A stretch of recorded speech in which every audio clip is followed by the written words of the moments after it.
আসসালামু আলাইকুম প্রিয় শিক্ষার্থী। দেখবে বাংলাদেশ, শিখবে বাংলাদেশ, তবে তো আগামী আমরা শুনবো বাংলাদেশ। আজকে হচ্ছে যাই সর্বশেষ ক্লাস, মানে হিসাব বিজ্ঞান পরিচিত যে সপ্তম ক্লাস। আমি তোমাদেরকে 7টা ক্লাস দিব বলছি। এই 7টা ক্লাসের মধ্যে হচ্ছে আজকে হচ্ছে সর্বশেষ ক্লাস। এই ক্লাসটা আসলে ধারাবাহিকভাবে আমার অনেক স্টুডেন্টে এই ক্লাসগুলো ধারাবাহিকভাবে দেখতেছে, অনেকেই বলতেছে কমেন্টে যে এইগুলো দেখে তারা অনেক উপকৃত হতেছে, বা এবং 2-3টা করার পরে তাদের আর পরের অঙ্কগুলো করা লাগে নাই। অনেকে বলতেছে আমাকে স্ক্রিনশট উঠে এরা না দেখি করার চেষ্টা করলো, এবং অনেকেই করতে পারছে এটা।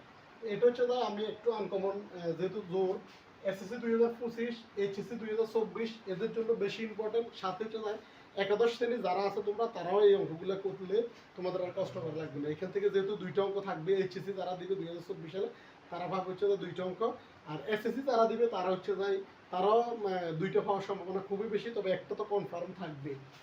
এটা হচ্ছে বরিশাল বোর্ড 2016 প্রশ্ন নং ছিল 6।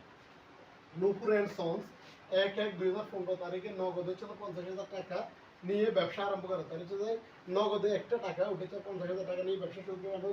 জানুয়ারির 3 তারিখে বলছে আসবাবপত্র করা 9,000 টাকা। 7 তারিখে হচ্ছে মাল বিক্রি হচ্ছে 11,000 টাকা। 7 তারিখে হচ্ছে ঘর ভাড়া প্রদান করা হলো হচ্ছে 2500 টাকা। 9 তারিখ হচ্ছে সালামের নিকট ধারে বিক্রয় করা হলো 17,000 টাকা। ব্যক্তিগত প্রয়োজনে উত্তোলন করা হলো 1300 টাকা। 25 তারিখ হচ্ছে রহিমের নিকট থেকে ধারে 12,500 টাকা মাল ক্রয় করা হলো। 28 তারিখ হচ্ছে প্রাপ্য হিসাব থেকে নগদে প্রাপ্তি 15,000 টাকা। 30 তারিখ কর্মচারীদের বেতন দেওয়া হলো হচ্ছে 7,000 টাকা। ক নাম্বারে বলছে তারা মোট বিক্রয়ের পরিমাণ নির্ণয়। আমরা একটু দেখি এখানে মোট বিক্রয়ের পরিমাণ নির্ণয় করার জন্য আমি লিখলাম তারিখ, বিবরণ, বিস্তারিত টাকা, পরিমাণ টাকা। তোমরা এইভাবে গড় ছাড়াও করতে পারবা। গড় ছাড়া করলেও নাম্বার ইকুরেট পাবে, তবে বেশি গড় দিয়ে করলে যে বেশি স্ট্যান্ডার্ড এক্সামিনার মনে করবে যে স্টুডেন্টে মোটামুটি পড়াশোনা করছে, এটা বোঝা যায়। এখানে 2015 জানুয়ারি 4 মাল ক্রয়, এই যে 7 তারিখে বলছে যে মাল বিক্রয় করা হলো, এই জন্য হচ্ছে মাল বিক্রয়টা দিয়ে 11,000 টাকা। যেহেতু বিক্রয়ের যত সংক্রান্ত কথা বলছে ওইটা আমরা লিখবো। এবং 9 তারিখে হচ্ছে সালামের নিকটে ধারে বিক্রয় করা হলো। এই যে দেখো এখানে এন্ট্রিটা সালামের নিকট ধারে বিক্রয়, ওইটা আসবে। সালামের নিকট ধারে বিক্রয় 17,000 টাকা। টোটাল হচ্ছে 17 আর 11, এখানে হচ্ছে 28,000 টাকা। এটা ক্লোজ করে দিবে। এর পরবর্তীতে হচ্ছে খ নাম্বারে কি বলছে দেখো একটু। 13 তারিখ বলছে 13 তারিখ, 25 তারিখ, 28 তারিখ ও 30 তারিখের প্রয়োজনীয় জাবেদা দাও। যখন বলবে প্রয়োজনীয় জাবেদা, এখানে কোনো জায়গায় উল্লেখ নাই যে ব্যাখ্যার প্রয়োজন নাই বা ব্যাখ্যা ব্যতীত, এই কথাটা নাই। সুতরাং এখানে ব্যাখ্যা দিতে হবে জাবেদা। যে সমস্ত জাবেদার মধ্যে হচ্ছে বলবে যে প্রয়োজনীয় জাবেদা দেখাও, এটা অবশ্যই তোমরা ব্যাখ্যাটা লিখে দিবে। ব্যাখ্যাটা কঠিন কোনো কাজ না, একবারে ইজি। আমি একটু বুঝে দিয়ে তোমাদেরকে বানাই কিভাবে লিখবো ওটা আমি বলে দিচ্ছি। লিখবা যে নূপুর এন্ড সন্স এর জাবেদা দাখিলা, তারিখ, বিবরণ, খতিয়ান পৃষ্ঠে ডেবিট টাকা, ক্রেডিট টাকা।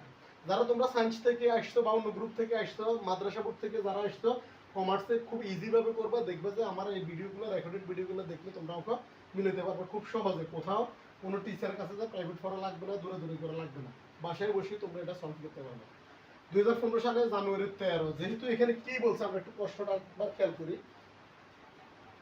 13 তারিখ, 25 তারিখ, 28 তারিখ ও 30 তারিখে প্রয়োজনীয় জাবেদা। তাহলে 13 তারিখে কি বলছে আমরা একটু দেখি। ব্যক্তিগত প্রয়োজনে উত্তোলন করা হলো 1300 টাকা। ওটা উত্তোলন যদি করে নগদ টাকা হচ্ছে কমবে। উত্তোলন করলে টাকাটা আমার কাছে আসলো। উত্তোলন হিসাব ডেবিট, নগদান হিসাব ক্রেডিট।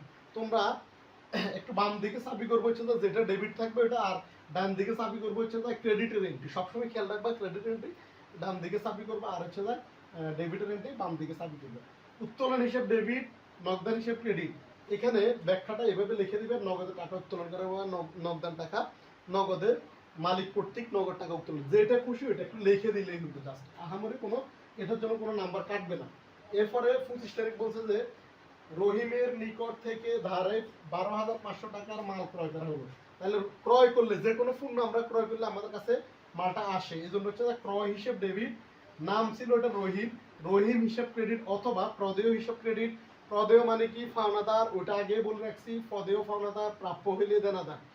এগুলা প্রদেয় হচ্ছে রহিম ছিল, এই জন্য রহিম হিসাব ক্রেডিট লিখবে তোমরা।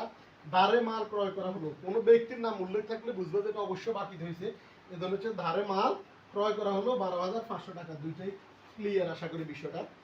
পরবর্তীতে হচ্ছে বলছে 28 তারিখ। 28 তারিখ হচ্ছে প্রাপ্য হিসাব থেকে নগদ প্রাপ্তি 15,000 টাকা প্রাপ্ত হিসাব থেকে, মানে যেখানে আমি একজন ব্যক্তির কাছে টাকা পাইতাম ওইখান থেকে আমার টাকা মানে উদ্ধার হয়েছে হচ্ছে যে এখানে 15,000 টাকা। তাহলে নগদান হিসাব ডেবিট, প্রাপ্য হিসাব ক্রেডিট।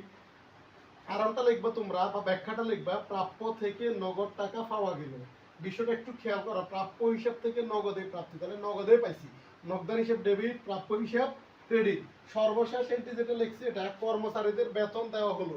কর্মচারী বলতে ওটা বুঝাইছে যে লোকে তোমার কাজ করবে ওটাই হচ্ছে কর্মচারী। আমরা এর বাইরে কাউকে কর্মচারী বলি না। এখানে হচ্ছে কর্মচারী কি, বেতন হিসাব ডেবিট আর নগদান হিসাব ক্রেডিট। কারণ আমি টাকাটা নগদেই দিলাম, এই বেতনের বিনিময়ে ওর থেকে আমি কোনো কাজ উদ্ধার করে পাইছি, যে কাজ করে তাকে আমরা বেতন দিই। বেতন হিসেব ডেবিট, নগদান হিসেব ক্রেডিট। কর্মচারীকে নগদে বেতন দেওয়া হলো। এ হলো ক আর ক্ষয়ের উত্তরগুলো আমি করলাম। আর তোমরা একটু ভিডিওটা না টেনে পুরো ভিডিওটা দেখো, খটা দেখবে যে আমি খুব ইজিভাবে করব। যে পদ্ধতি করব আমি এই পদ্ধতিতে আসলে অনেক টিচারে করে না এবং অনেকে ভিডিওতে দেখে না, অনেক কথা বলে, আমি অত কথা না বলি, খুব শর্টকাট তোমাদেরকে অঙ্কটা করানোর চেষ্টা করতেছি। ক আর খ সলিউশন করার পরে আমি এখন গ নাম্বারটা উঠাইলাম, এই জন্য হচ্ছে যে আমি গ নাম্বারটা আগে রেডি করলাম, এরপরে তোমাদেরকে গ নাম্বারটা বুঝিয়ে দিব। এখন গ নাম্বারটাতে অনেক স্টুডেন্ট, বরিশাল বোর্ডের অনেক স্টুডেন্টে দেখা গেছে ক আর খ করে গ নাম্বারটা আর করে নাই। না করার কারণ হচ্ছে যে প্রশ্নটা একটু ভিন্ন রকম, এই জন্য অনেকেই করে নাই। তোমরা যারা এসএসসি 2025 দিবে এবং এইচএসসি 2024 দিবে তারা অবশ্যই প্রশ্নের উপরে ভালো একটা ধারণা রাখবা। কোন কোন বোর্ডে, জোর বোর্ডগুলোতে কীভাবে আসতে, বেজোর বোর্ডগুলোতে কীভাবে প্রশ্ন আসতে, প্রশ্নগুলোকে অ্যানালাইসিস করবে। এটা হচ্ছে তোমাদের নাম্বার 1 কাজ। আর হচ্ছে নাইলে এরকম তোমাদেরও সেম অবস্থা হবে, অনেক স্টুডেন্টে দেয় নাই কিন্তু প্রশ্ন দেখেই অনেকে চিন্তা হচ্ছে কোন ধরনের প্রশ্ন। এখন দেখো ক আর খ তো খুব ইজি ভাবে করলা, তোমরা ওইটা বুঝলা। এখানে বলছে কি দেখো, খতে উল্লেখিত লেনদেনগুলোর হিসাব সমীকরণে কি প্রভাব বিস্তার করে তা সারণী ছকের মাধ্যমে দেখা।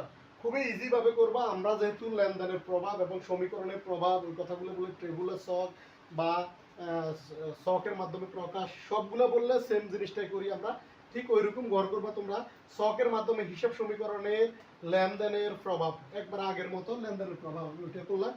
তারিখ দিবে আর সম্পদের দিকে দুইটা এন্ট্রি আসবে, একটা হচ্ছে তার নগদ আর হচ্ছে প্রাপ্য হিসাব। আর এখানে হচ্ছে দায়ের করে দায় হিসাব, দায়ের করে হচ্ছে প্রদেয় হিসাব, মালিকানা সত্তর করে হচ্ছে মূলধন। এই হলো একবার শর্টকাট সিস্টেম যেটা ওইটা। আমি এখানে উদ্বৃত্ত দিই নাই, তারপরে হচ্ছে মন্তব্য দিই নাই, এগুলো দরকার নাই, তোমরা এখানে এমনি সাইডে সাইড পেবে। এখন যেহেতু এখানে বলছে খতে উল্লেখিত, খতে যে প্রশ্নটা আছে, যে জাবেদাগুলো আমরা করলাম খয়ের মধ্যে, ওই জাবেদাগুলোকে আমরা লেনদেনের প্রভাব করব। খতে তাহলে আছে কি 13 তারিখ, 25 তারিখ, 28 তারিখ, 30 তারিখ, এই সাইটটাকেই আমরা শুধু লেনদেনের প্রভাব বিস্তার করব। এই সাইটটা এটি তাহলে ফার্স্ট হচ্ছে তো আমরা লিখবো তারিখের ঘরে 2015 জানুয়ারির 13। জানুয়ারির 13-র মধ্যে কি লিখছে আমরা একটু দেখি। ব্যক্তিগত প্রয়োজনে উত্তোলন করা হলো 1300 টাকা। ব্যক্তিগত প্রয়োজনে যদি মালিকে যদি প্রতিষ্ঠান থেকে কোনো টাকা উঠে তাহলে নগদ টাকা কমবে, আর হচ্ছে যায় মূলধন কমবে, মালিকানা শর্তে মূলধন কমবে। কারণ হচ্ছে টাকাটা থাকলে প্রতিষ্ঠানে নগদ টাকাও থাকতো, মালিকানা শর্ত থাকতো। যেহেতু এটা উঠেই ফেলছে মালিকে, এই জন্য হচ্ছে যায় নগদ টাকা হ্রাস পাবে, মূলধন হ্রাস পাবে। 25 তারিখ বলছে দেখো, রহিমের নিকট থেকে ধারে 12,500 টাকার মাল ক্রয় করা হলো। আমরা একটু দেখি এটা, যেহেতু রহিমের নিকট থেকে ধারে মাল ক্রয়, তাহলে আমাদের হচ্ছে যায় পাওনাদার মানে প্রদেয় ভাল্য, আর হচ্ছে যায় মালিকানা সত্ত্ব কমবে। কেন?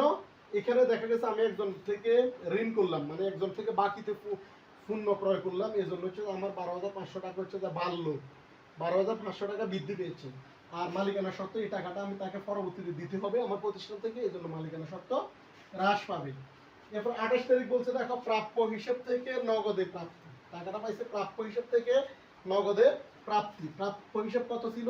প্রাপ্য হিসাব হচ্ছে 15,000 টাকা। এটা হচ্ছে দুইটাই সম্পত্তি থেকে বৃদ্ধি হ্রাস, মানে এটা হচ্ছে অন্য কোনো দিকে এফেক্ট হবে না। অনেকে প্রশ্ন করবে যে স্যার এটা তো হচ্ছে 15,000 টাকা নগদ টাকা বাড়লো আর এদিকে প্রাপ্য হিসাব হ্রাস পাইলো, দুইটাই ব্যালেন্স কিন্তু জিরো। তারপরে তোমরা অবশ্যই দেখাই দিবে, যেহেতু বলছে তারা 28 তারিখটা সহ করতে হবে, এটা দেখাই দিবে। ফলাফল জিরো হইলেও এটা করবা, অবশ্যই করবা।